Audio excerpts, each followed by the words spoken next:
What I'm trying to encourage you to do today is to take a step back from the circular firing squad and reflect upon what the hell has happened to our fantastic country.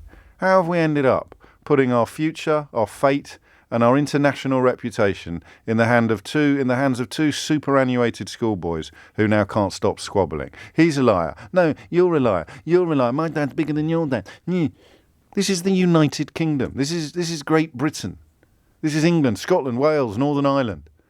And through a combination of a ridiculous newspaper industry, the over-promotion of half-wits, a political underclass that have careered to the front benches of the Conservative Party, and the celebration of some of the stupidest people ever to draw breath in Parliament, we've ended up with these two men presiding over our nation until the point that one of them fell foul of the other one's current wife.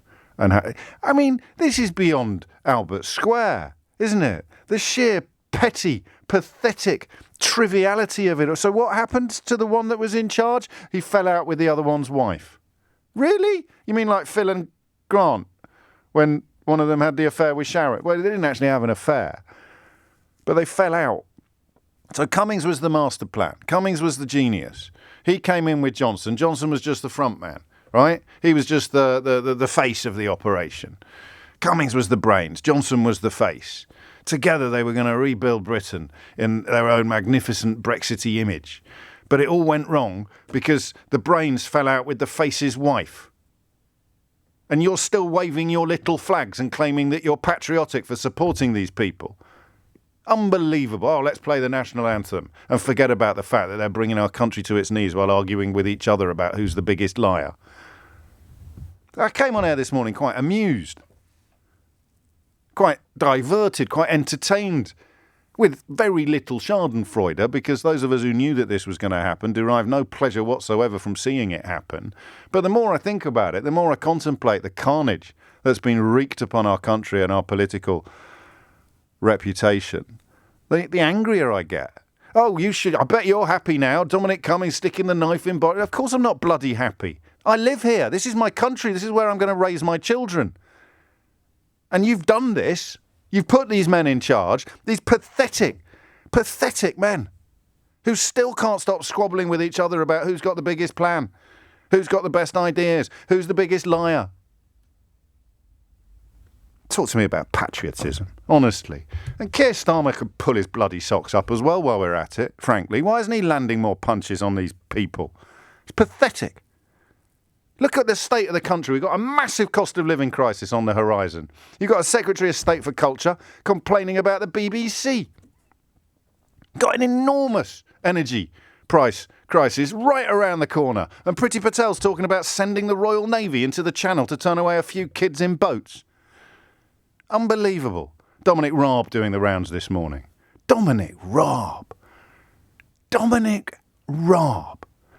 A man who would struggle to get a middle management position in an air conditioning suppliers. Nothing against air conditioning suppliers. You just don't need many in this weather.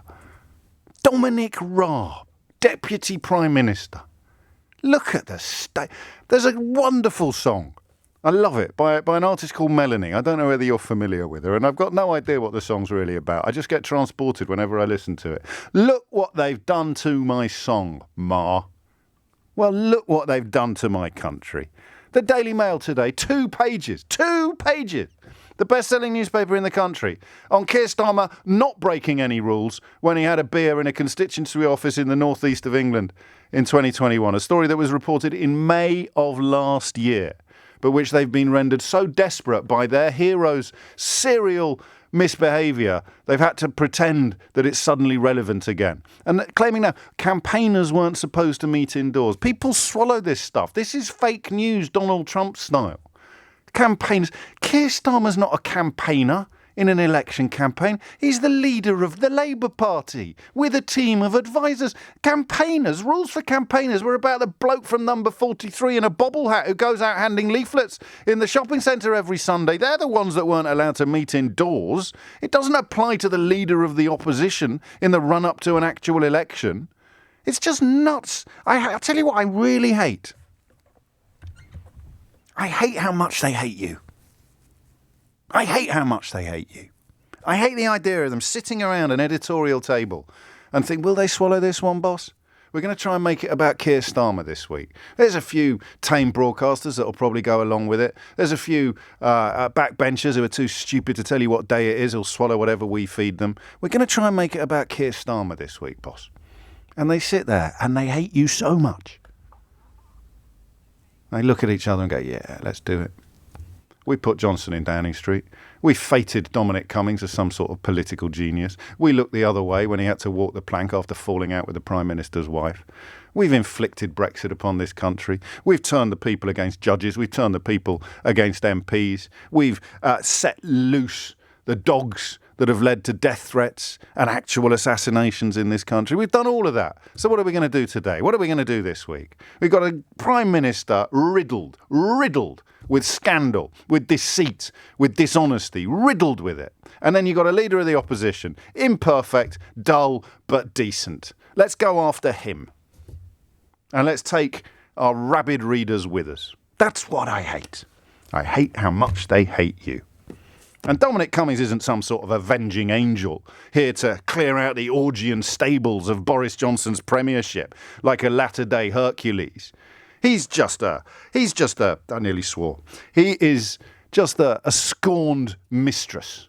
Another scorned mistress of Boris Johnson. Another pathetic, self-interested person who thought that they could somehow change him or get him to act according to what they wanted instead of doing what he has always done, what he does always do, and what he will always do, which is to act 100% entirely and forever in the interests of Boris Johnson.